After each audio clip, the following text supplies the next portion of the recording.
여러분 안녕하십니까? 저는 올해로 105살입니다. 제 주변 사람들은 종종 묻습니다. 교수님, 어떻게 그렇게 오래 그렇게 맑게 사셨습니까? 저는 그 질문을 들을 때마다 잠시 멈추게 됩니다. 왜냐하면 그 답이 사람들이 기대하는 것과는 전혀 다르기 때문입니다. 저는 특별한 영양제를 먹지 않았습니다. 값비싼 크림을 바르지도 않았습니다. 젊어 보이려고 애쓴 적도 없습니다. 오히려 저는 젊어 보이려는 집착을 내려놓은 날부터 진짜로 살기 시작했다고 느낍니다. 어떻게 설명드릴까요? 오늘 저는 여러분께 불편한 이야기를 하나 드리려 합니다. 아마 듣기 좋은 말은 아닐 것입니다. 하지만 105년을 살아온 사람으로서 저는 이제 듣기 좋은 말만 할 나이가 아닙니다. 진실이 때로는 쓰지만 그 쓴맛이 사람을 살립니다. 60대 이상 한국인 여러분, 이 영상을 끝까지 봐주시면 여러분의 남은 날들이 완전히 달라질 것입니다. 아마 처음에는 의심스러우실 겁니다. 하지만 저는 105년간 수천 명의 사람들이 늙어가는 과정을 지켜보면서 하나의 패턴을 발견했습니다. 품있게 나이 든 사람들과 무너져가는 사람들의 차이는 유전자가 아니었습니다. 그것은 매일의 작은 선택들이었습니다. 오늘 저는 그 선택들에 대해 이야기하겠습니다. 많은 분들이 무심코 반복하고 있는 9가지 실수에 대해서입니다. 이것은 단순한 미용 조언이 아닙니다. 이것은 여러분의 삶의 질과 품위, 그리고 남은 날들을 어떻게 살아낼 것인가에 대한 이야기입니다. 첫째, 머리 염색입니다. 둘째, 극단적인 다이어트입니다. 셋째, 수면을 소홀히 하는 것입니다. 넷째, 습관적인 음주입니다. 다섯째, 사회적으로 단절되는 것입니다. 여섯째, 움직임을 멈추는 것입니다. 그리고 일곱째, 부정적인 자기 대화입니다. 여덟째, 의료 검진을 무시하는 것입니다. 아홉째, 가족과의 관계를 방치하는 것입니다. 이 9가지는 모두 겉으로 보기에는 작은 일처럼 느껴집니다.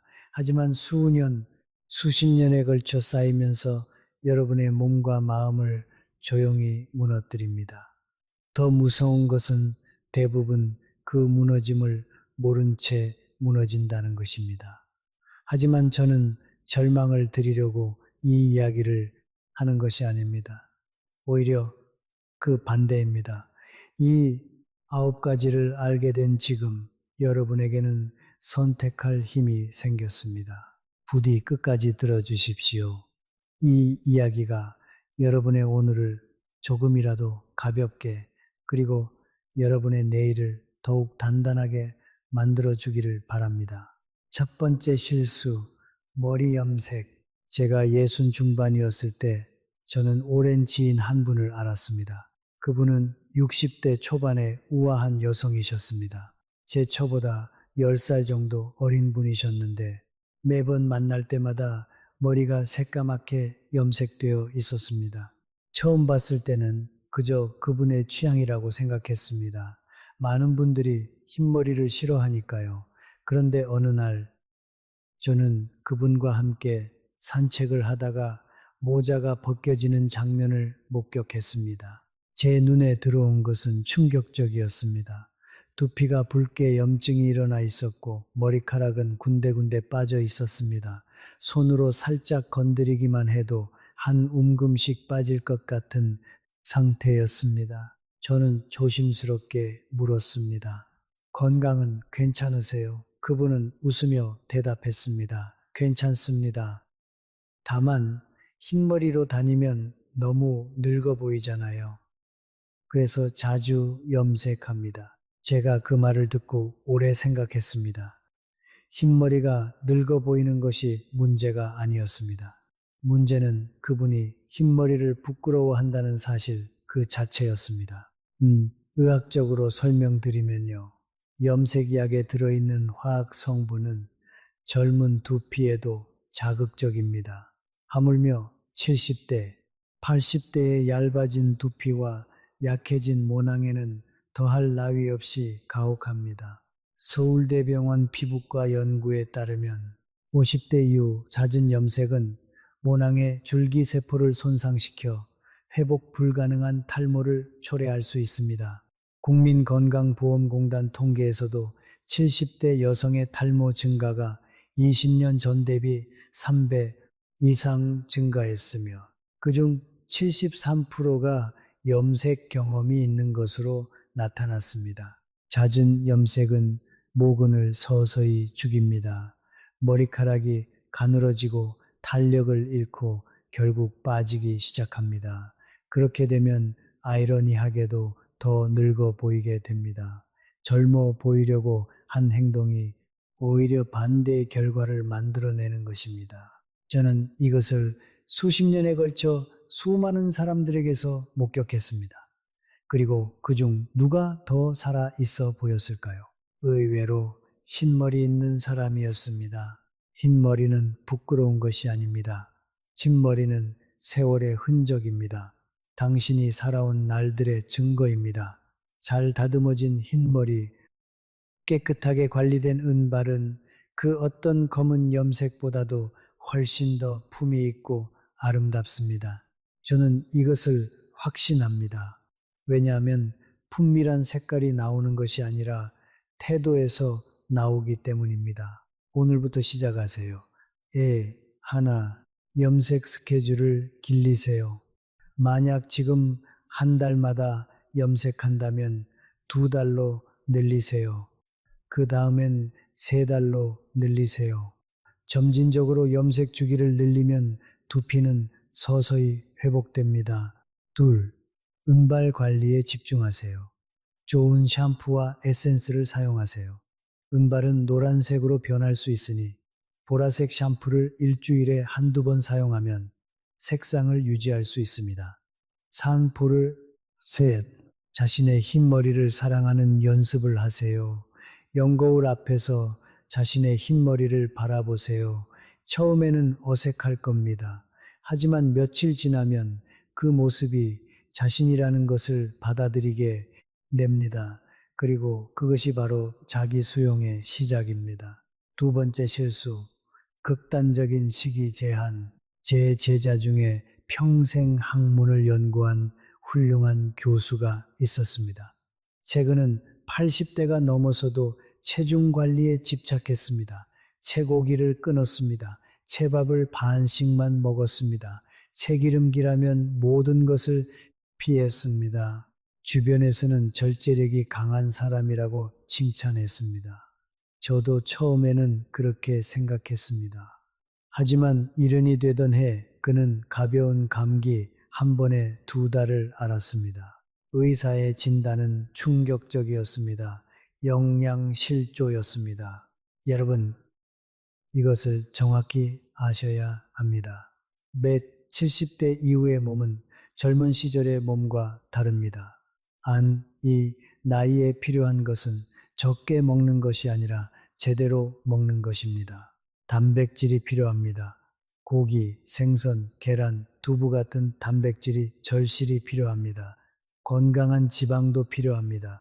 올리브유, 견과류, 아보카도의 지방이 필요합니다. 충분한 칼슘과 철분도 필요합니다. 서울대 영양학과 연구에 따르면 70대 이후 하루 단백질 섭취량이 체중 1kg당 1.2g 이상이어야 근감소증을 예방할 수 있습니다. 그런데 극단적 다이어트를 하는 노인들의 평균 단백질 섭취는 0.6개 불과합니다. 거의 절반 수준입니다. 이 영양소들이 없으면 근육이 빠집니다. 피부는 더 빠르게 처지고 면역력은 바닥을 칩니다. 혹시 여러분도 이렇게 하고 계세요? 나이를 먹었으니 소식해야지 라는 생각으로 제 경험상 그렇게 생각하는 분들이 정말 많습니다. 굶어서 날씬해진 몸은 젊어 보이는 몸이 아닙니다. 그것은 소진된 몸입니다. 내부가 비어 있는 몸입니다. 저는 지금도 세 끼를 먹습니다. 많이 먹지는 않습니다. 하지만 골고루 먹습니다. 고기도 먹고 흰 쌀밥도 먹습니다. 건강한 기름도 마다하지 않습니다.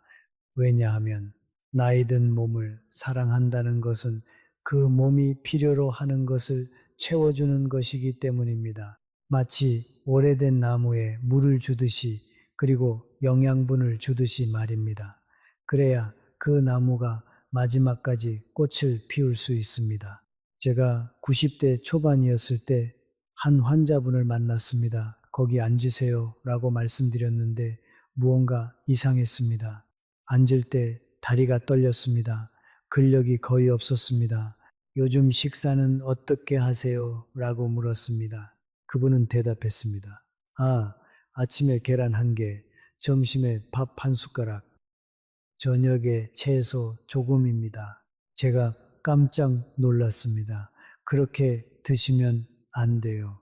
이러다 걸을 수도 없게 됩니다. 그분은 말씀했습니다. 교수님, 저 살이 너무 많아요. 미터 170, 몸무게 45kg였습니다. 적정 체중은 65kg 정도였습니다. 한 20kg가 더 필요했습니다. 그분은 이어서 말씀했습니다. 젊었을 때 홀쭉해야 예뻤는데 지금도 그렇게 살고 있습니다. 여러분, 이것이 제일 무서운 것입니다. 인생을 오래 산 지금도 그 집착을 놓지 못하는 것입니다. 제가 처방한 것은 간단했습니다. 고기를 추가하세요. 1계란을 2개 드세요. 밥 한 공기를 드세요. 일주일 후 다시 뵙겠습니다. 그분은 2주일 후 들어오셨습니다. 얼굴이 밝아져 있었습니다. 단다리가 더 이상 떨리지 않았습니다. 이게 뭐예요? 이렇게 달라졌어요. 라고 놀라시더군요. 그것입니다. 그냥 먹는 것입니다. 제대로 먹는 것입니다. 구체적인 방법을 말씀드리겠습니다. 첫째, 매일 계란을 한두 개 드세요. 영계란은 완전 단백질입니다. 참 묻은 필수 아미노산이 들어 있습니다. 둘째, 고기를 거르지 마세요. 미질주일에 3, 4회 한 끼에 손가락 2개 정도 두께의 고기를 섭취하세요. 미질, 소시지나 베이컨이 아닌 실제 고기를 말합니다. 셋째, 밥을 반으로 줄이지 마세요. 한 공기의 밥을 먹으세요. 암단, 현미나 보리를 섞으면 더 좋습니다. 넷째, 건강한 지방을 포기하지 마세요. 올리브유 한 스푼, 견과류 한 줌의 것들이 뇌 건강과 호르몬 조절에 필수입니다. 여기서 중요한 것은 이것들을 오늘부터 바로 시작할 수 있다는 것입니다. 다음 끼니부터 고기를 한 점 더 먹으면 됩니다. 밥을 한 숟가락을 더 떠서 드시면 됩니다. 특별한 준비가 필요 없습니다. 아니에요. 젊어 보이려는 노력을 멈추십시오. 대신 잘 살아 있으려는 노력을 시작하십시오. 그것이 진짜 아름다움입니다. 세 번째 실수, 수면 소홀.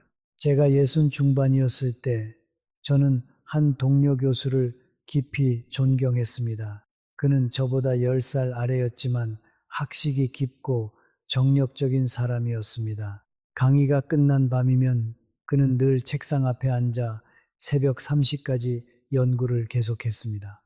주변 사람들은 그를 보며 감탄했습니다. 저분은 정말 열정이 넘친다고요. 예, 저도 처음에는 그렇게 생각했습니다. 하지만 시간이 지나면서 저는 그 열정의 뒷면을 보게 되었습니다. 그의 얼굴은 해가 갈수록 빠르게 늙어갔습니다. 눈 아래 그늘이 사라지지 않았습니다. 피부는 빛을 잃었습니다. 가끔씩 손이 떨렸습니다.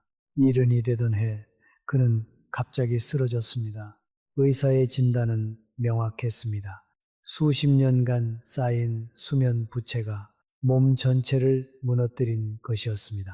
저는 그때 이후로 수면을 단 한 번도 사치라고 생각한 적이 없습니다.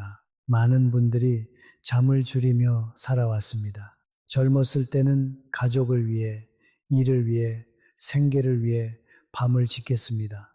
그 헌신은 존경받아 마땅합니다.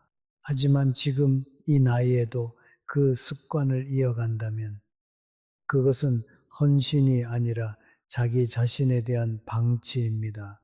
여기서 중요한 의학적 사실을 말씀드리겠습니다. 우리 몸은 자는 동안 스스로를 수리합니다. 제 세포가 재생되고 호르몬이 분비되고 뇌가 하루의 노폐물을 청소합니다. 이 모든 과정은 낮 동안에는 절대 일어나지 않습니다. 오직 깊은 잠 속에서만 가능합니다. 마이어 클리닉의 수면 연구에 따르면 70대 노인이 하루 6시간 미만의 수면을 취할 경우 5시간 이상 취하는 사람에 비해 인지기능 저하 속도가 2배 이상 빠릅니다. 안 또한 심혈관 질환 위험도 3배 이상 증가합니다. 수면을 빼앗긴 몸은 수리를 받지 못한 기계와 같습니다. 겉으로는 돌아가는 것처럼 보이지만 안쪽에서는 조용히 부서져 가고 있는 것입니다. 피부가 갑자기 칙칙해졌다고 느끼신 적 있으신가요?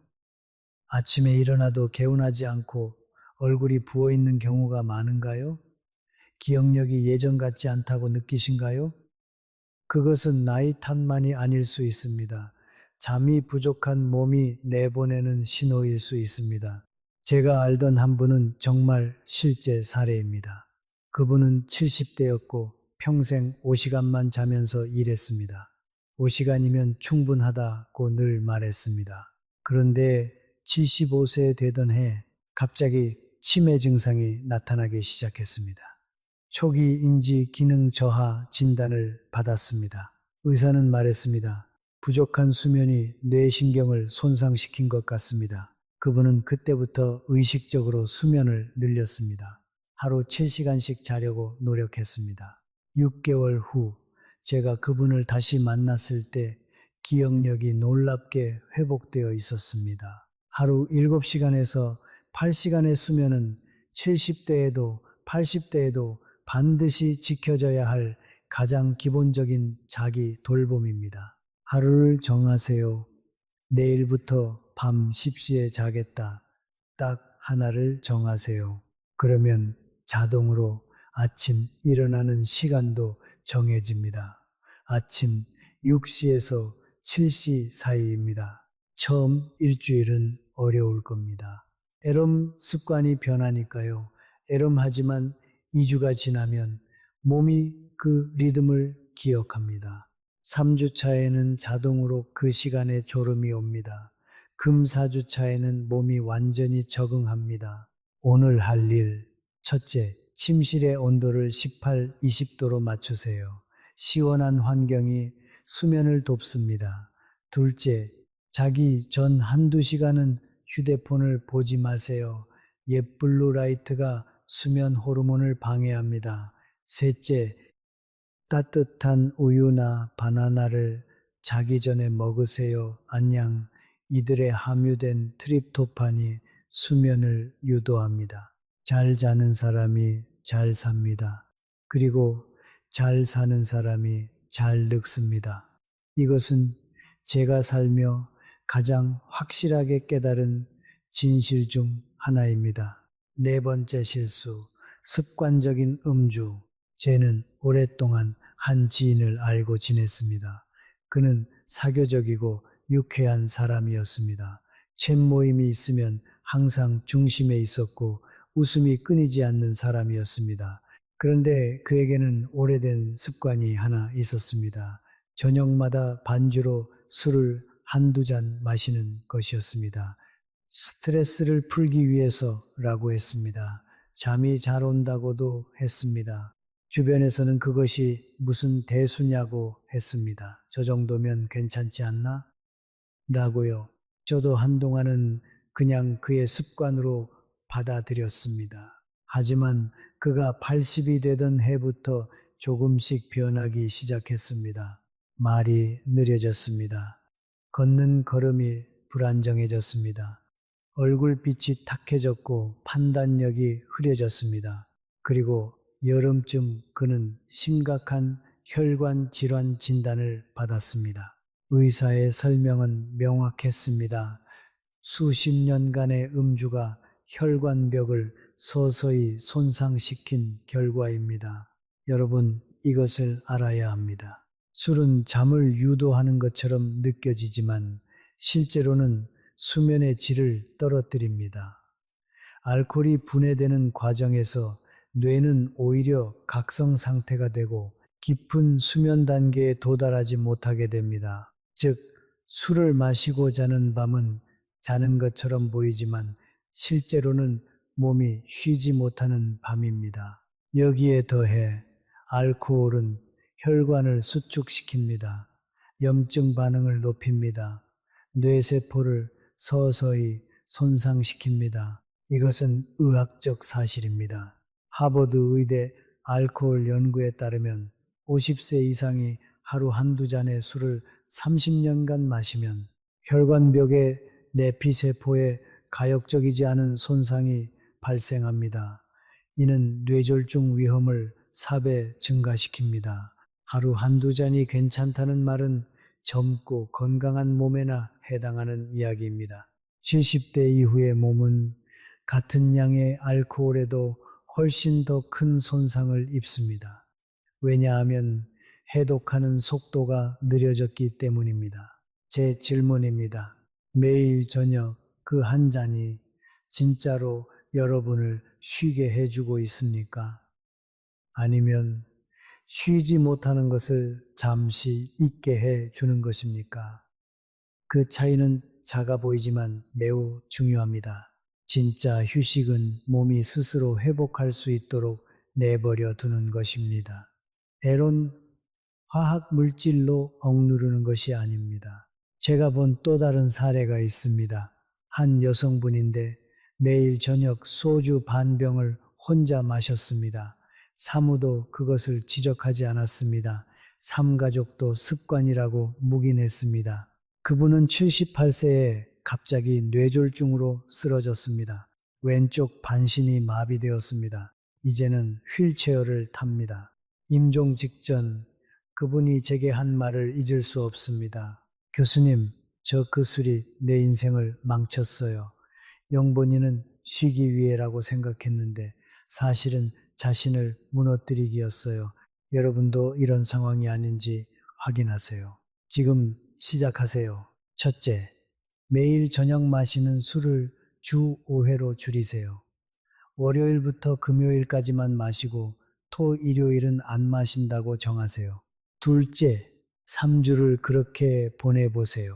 그러면 놀라운 변화를 경험하실 겁니다. 피부가 맑아지고 아침이 상큼해지고 기억력이 돌아오는 것을 느끼실 겁니다. 셋째, 그 감각을 기억하세요. 그러면 자연스럽게 술량을 줄이고 싶어질 겁니다. 잠은 아끼지 마십시오. 술은 아끼십시오. 이 두 가지만 바꾸어도 여러분의 얼굴은 달라지고 걸음걸이는 가벼워지고 아침이 전혀 다르게 느껴질 것입니다. 다섯 번째 실수, 사회적 단절. 제가 이 9가지 실수 중에서 가장 오래, 가장 깊이 생각해 온 것이 바로 이것입니다. 염색도, 극단적 다이어트도, 수면 부족도, 음주도 분명 몸을 해칩니다. 하지만 사회적 단절은 다릅니다. 그것은 몸만 해치는 것이 아니라 사람을 사람이게 하는 그 무언가를 서서히 꺼버립니다. 저는 100년이 넘는 세월 동안 수많은 죽음을 곁에서 지켜보았습니다. 그리고 감히 말씀드립니다. 가장 쓸쓸한 죽음은 가난한 사람의 죽음이 아니었습니다. 가장 쓸쓸한 죽음은 혼자가 되어버린 사람의 죽음이었습니다. 제가 80 중반이었을 때 오래된 친구 한 명이 스스로 세상과의 문을 닫기 시작했습니다. 그는 원래 활달하고 말이 많은 사람이었습니다. 젊은 시절에는 친구도 많았고 모임에도 빠지지 않았습니다. 그런데 80이 나오면서 조금씩 달라지기 시작했습니다. 모임에 나가기가 귀찮아요 라고 했습니다. 사람들을 만나면 피곤해요 라고도 했습니다. 집에 있는 것이 더 편해요 라고 말했습니다. 처음에는 저도 그럴 수 있다고 생각했습니다. 나이가 들면 그런 마음이 드는 것은 자연스러운 일이니까요. 그런데 1년이 지나고 2년이 지나면서 그 친구는 눈에 띄게 변해갔습니다. 말수가 급격히 줄었습니다. 예전에는 날카롭던 판단력이 흐릿해졌습니다. 새로운 것에 대한 흥미가 사라졌고 눈빛에서 반짝임이 없어졌습니다. 몸은 크게 아픈 것이 없었습니다. 하지만 그는 분명 어딘가에서부터 서서히 무너지고 있었습니다. 그리고 92세에 그는 세상을 떠났습니다. 임종 직전 그는 제 손을 잡고 이렇게 말했습니다. 나는 너무 오래 혼자 있었어. 저는 그 말을 아직도 잊지 못합니다. 왜 그럴까요?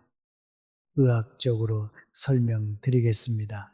인간의 뇌는 혼자 있도록 설계되어 있지 않습니다. 뇌는 자극을 먹고 삽니다. 대화가 자극이고 웃음이 자극이고 누군가의 눈을 마주치는 것이 자극입니다. 다른 사람의 말을 듣고 생각하고 반응하는 그 모든 과정이 뇌를 살아있게 만드는 연료입니다. 이 연료가 끊기면 뇌는 조용히 퇴화하기 시작합니다. 샌디에이고 대학의 사회적 고립 연구에 따르면 65세 이상이 일주일에 5회 이상 타인과 상호작용하는 경우와 월 1회 이하로 접촉하는 경우의 인지 저하 속도는 5배 이상 차이가 납니다. 사회적으로 고립된 노인은 그렇지 않은 노인보다 인지 기능이 훨씬 빠르게 저하되고 치매 발병 위험도 현저히 높아집니다. 단순히 외롭다는 감정의 문제가 아닙니다.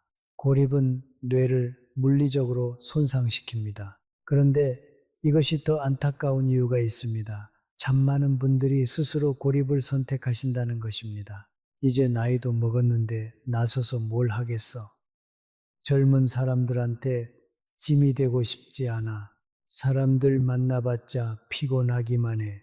저는 이런 말을 수없이 들어왔습니다. 그 말 안에 담긴 체념과 겸손함을 이해합니다.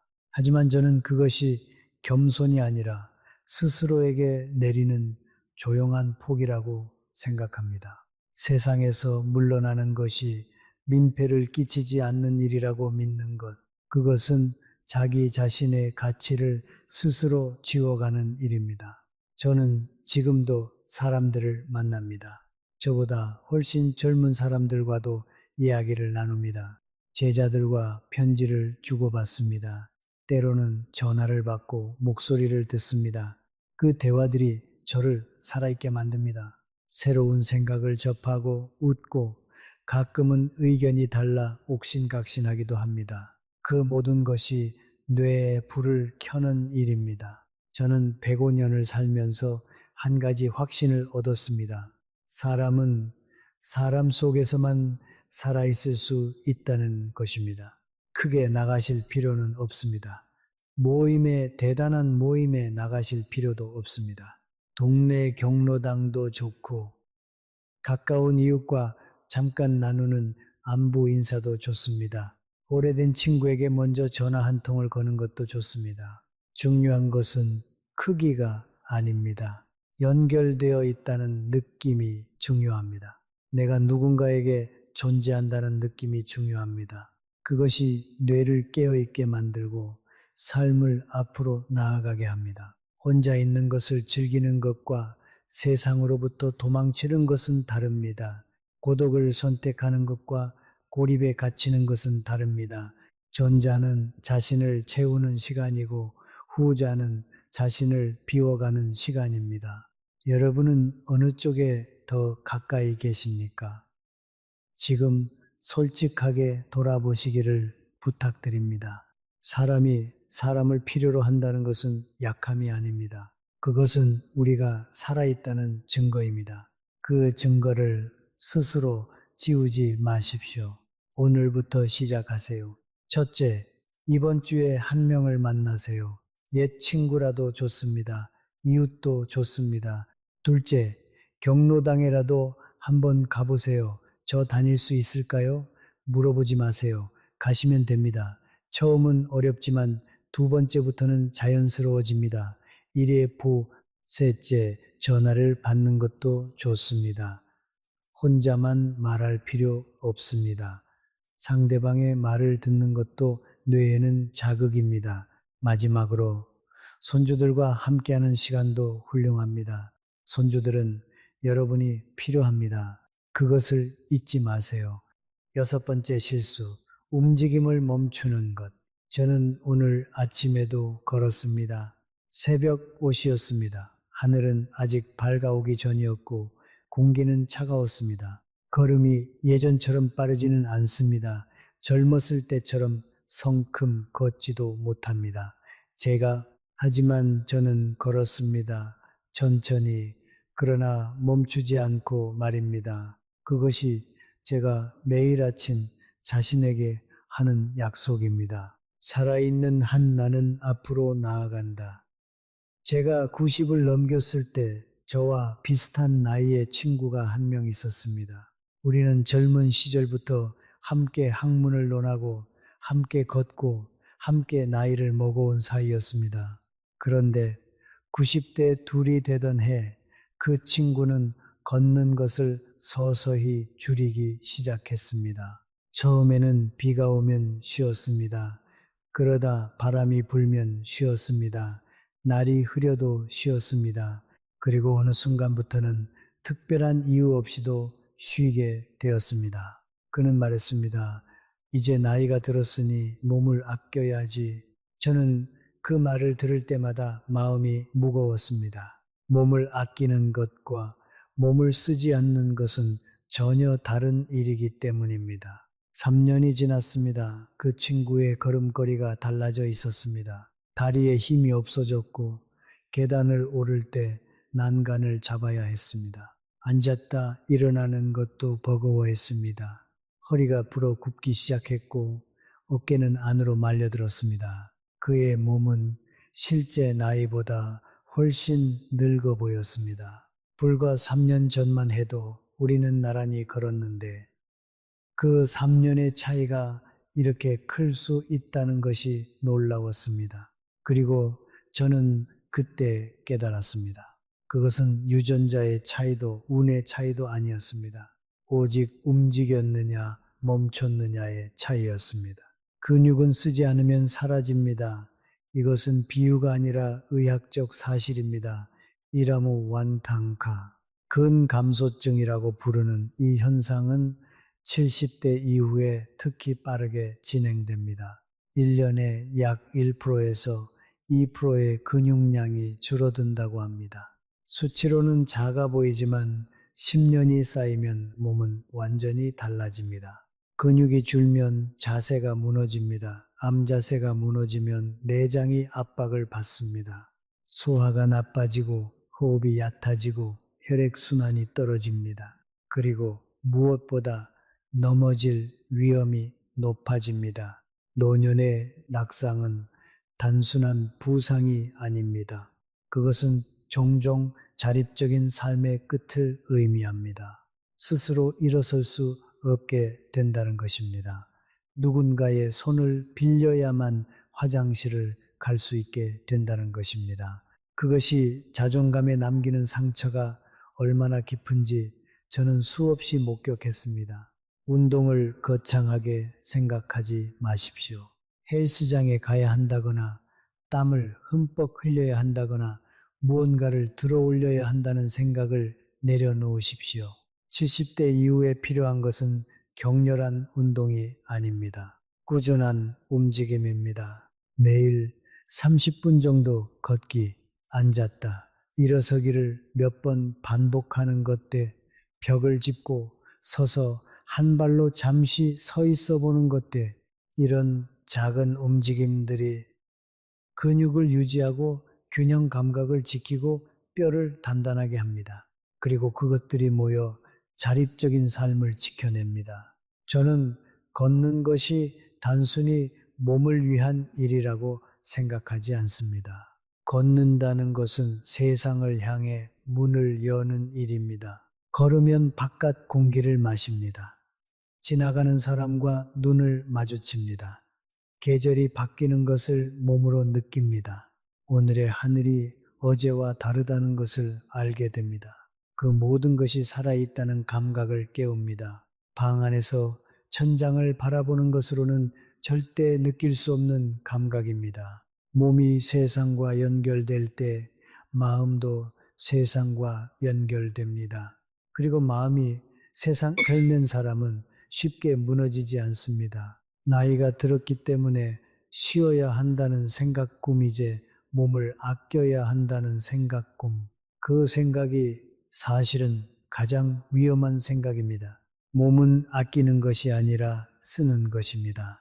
쉴수록 단단해지고 멈출수록 빠르게 허물어집니다. 기계도 오래 세워두면 녹이 슬듯이 몸도 오래 세워두면 굳어버립니다. 여러분의 몸은 아직 움직일 수 있습니다. 그렇다면 움직이십시오. 천천히라도 좋습니다. 짧게라도 좋습니다. 매일 조금씩 멈추지 마십시오. 그 한 걸음 한 걸음이 쌓여 여러분의 남은 날들을 지켜줄 것입니다. 저는 그것을 105년의 삶으로 증명하고 있습니다. 7번째 실수. 부정적인 자기 대화. 제가 알던 한 여성분의 이야기입니다. 그분은 70세가 되던 해 매일 거울 앞에서 자신에게 이렇게 말했습니다. 너는 이제 늙었어. 아무도 너를 필요 없어. 너는 짐이야. 그분은 그 말을 매일 반복했습니다. 아침에 일어나 거울을 보며 말했습니다. 밤에 자기 전에 말했습니다. 처음에는 자조적인 농담처럼 들렸습니다. 하지만 시간이 지나면서 그것은 더 이상 농담이 아니게 되었습니다. 그분의 행동이 바뀌기 시작했습니다. 더 이상 남들을 만나고 싶지 않았습니다. 그분의 말에 따르면 자신이 그렇게 쓸모없는 사람인데 누구를 번거롭게 할까 싶었다고 했습니다. 그리고 2년 후 그분은 심각한 우울증 진단을 받았습니다. 여러분, 이것을 아셔야 합니다. 우리 뇌는 말을 듣습니다. 특히 자신의 말을 듣습니다. 자신이 자신에게 하는 말이 뇌에 가장 큰 영향을 미칩니다. 이것을 자기 암시라고 합니다. 자기 암시는 신경 경로를 만들고 시간이 지나면 습관이 되고 결국 성격이 됩니다. 하버드의 심리학자 엘렌 랑거가 한 실험이 있습니다. 나이 많은 두 그룹에게 나이에 대한 긍정적인 말과 부정적인 말을 각각 반복하게 했습니다. 부정적인 말을 반복한 그룹은 6주 후 우울증 점수가 높아졌고 신체 능력도 저하되었습니다. 반면 긍정적인 말을 반복한 그룹은 기력이 생겼고 신체 능력도 개선되었습니다. 같은 나이, 같은 건강 상태였는데 말의 차이가 몸의 변화까지 만들어낸 것입니다. 이게 전부가 아닙니다. 부정적인 자기 대화는 면역력까지 떨어뜨립니다. 스트레스 호르몬인 코르티솔 수치가 올라가고 신체 염증이 증가합니다. 결국 질병에 더 잘 걸리게 됩니다. 여러분은 매일 자신에게 어떤 말을 하고 계세요? 나 이 나이 먹었으니 이 정도가 한계지라고 말하십니까? 내가 뭘 할 수 있겠어? 라고 말하십니까? 난 이미 늙었어? 라고 말하십니까? 지금 멈추세요. 부정적인 말을 할 때마다 의식적으로 멈추세요. 그리고 대신 이렇게 말하세요. 나는 아직 할 수 있다. 내 몸은 아직 움직일 수 있다. 한다. 나는 누군가에게 소중하다. 이것은 거짓이 아닙니다. 90대, 100대가 되어도 움직일 수 있습니다. 누군가에게 소중합니다. 그것은 사실입니다요. 오늘부터 해보세요, 영. 아침에 일어날 때 거울 앞에서 자신의 눈을 마주치고 이렇게 말하세요. 오늘도 살아있다. 삼철 감사하다. 단 이것만 해도 뇌는 반응합니다.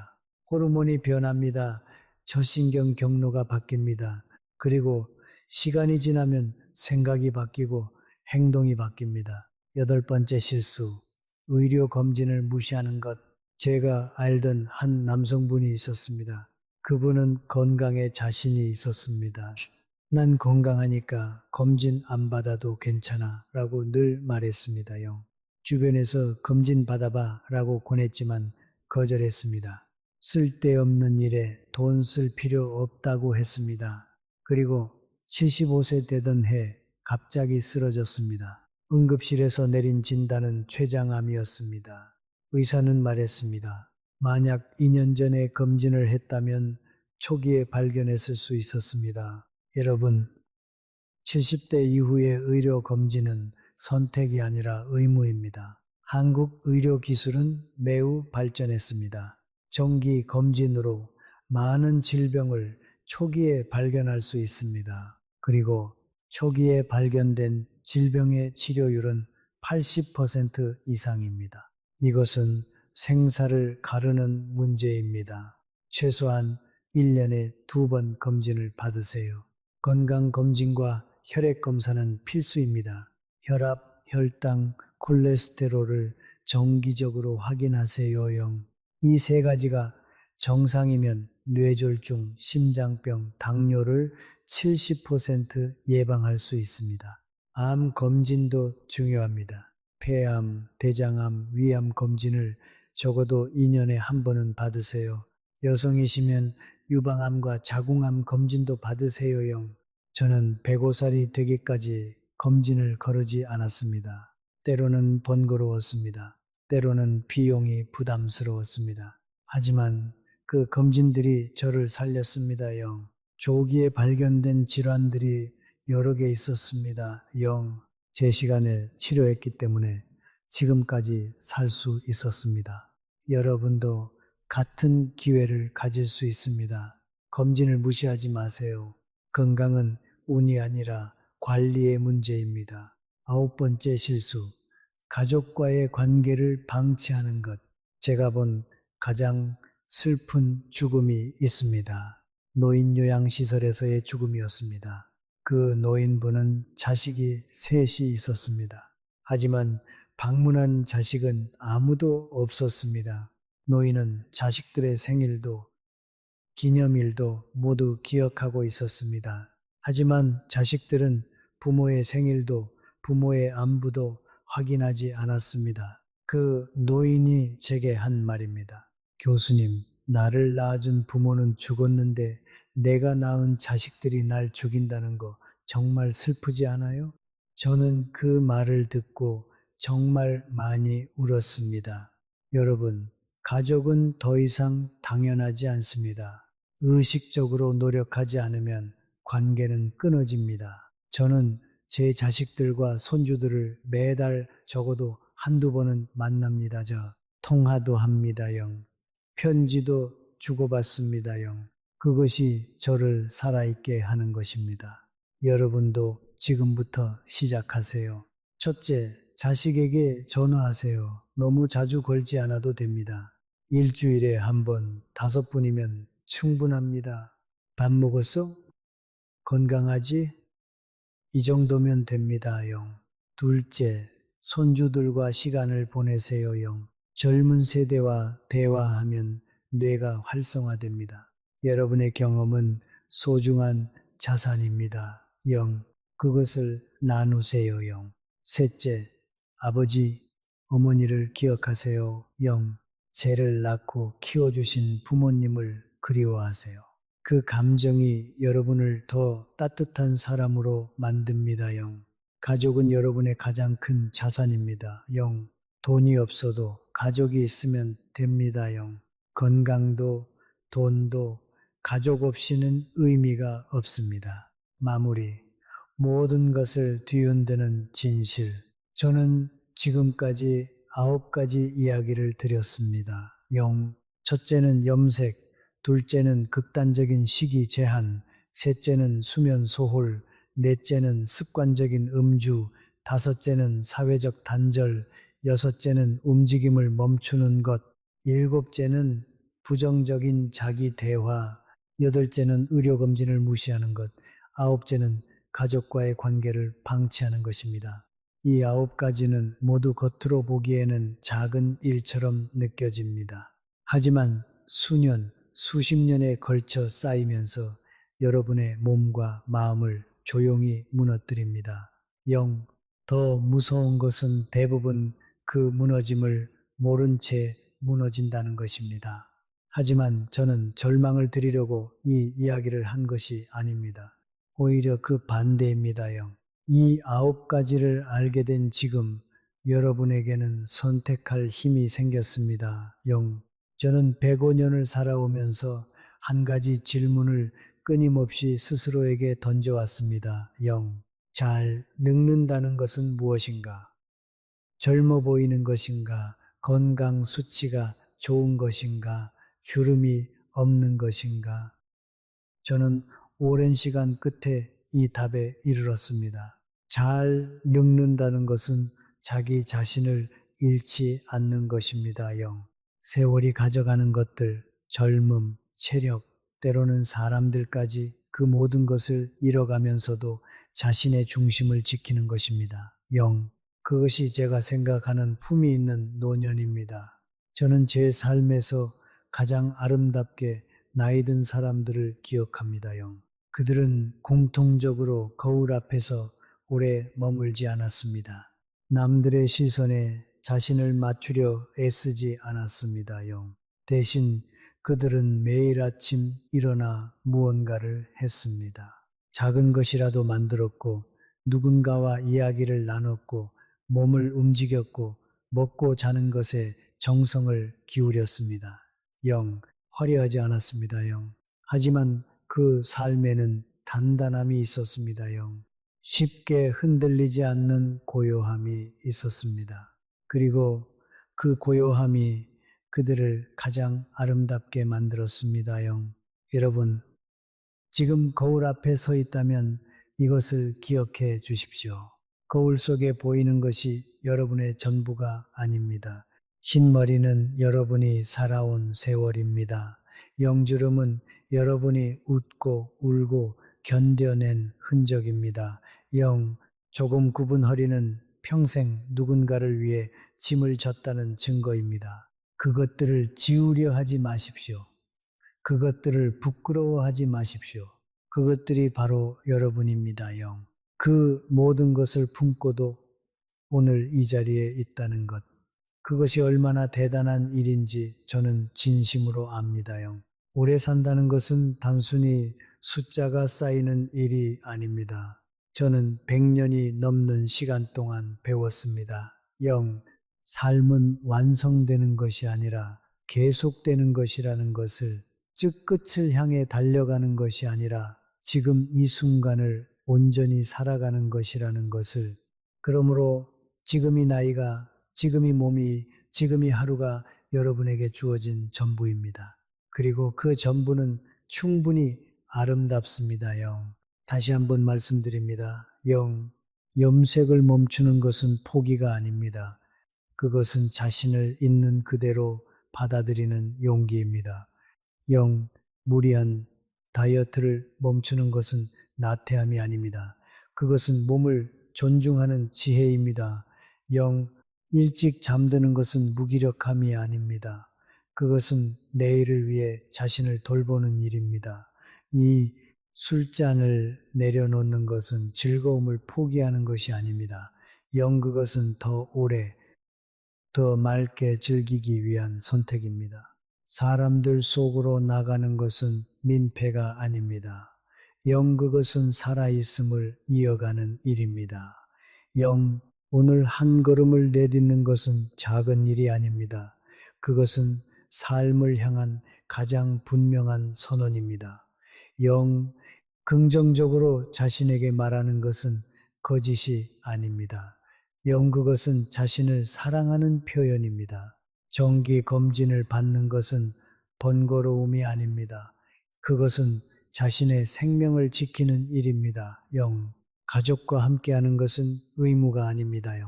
그것은 가장 큰 행복입니다. 저는 이제 곧 이 세상을 떠날 것입니다, 영. 시간은 길었지만 돌이켜보면 순식간이기도 했습니다. 후회가 없다면 거짓말이겠지요, 영. 하지만 저는 감사합니다, 영. 매일 아침 눈을 뜨고 걷고 먹고 누군가와 이야기를 나누고 생각하고 느꼈던 그 모든 날들에 감사합니다. 그리고 지금 이 순간 여러분과 이 이야기를 나눌 수 있다는 것에도 감사합니다, 영. 여러분의 남은 날들이 조용히 그러나 깊이 빛나기를 바랍니다. 서두르지 않아도 됩니다, 영. 증명하지 않아도 됩니다, 영. 그저 오늘을 온전히 사십시오. 그것으로 충분합니다, 영. 삶은 요란한 축제가 아닙니다. 삶은 조용한 강물이 흘러가듯 그렇게 계속됩니다, 영. 여러분도 그렇게 흘러가시기를 바랍니다. 품있게 그리고 당당하게 말입니다. 건강하세요. 첫 감사합니다, 영.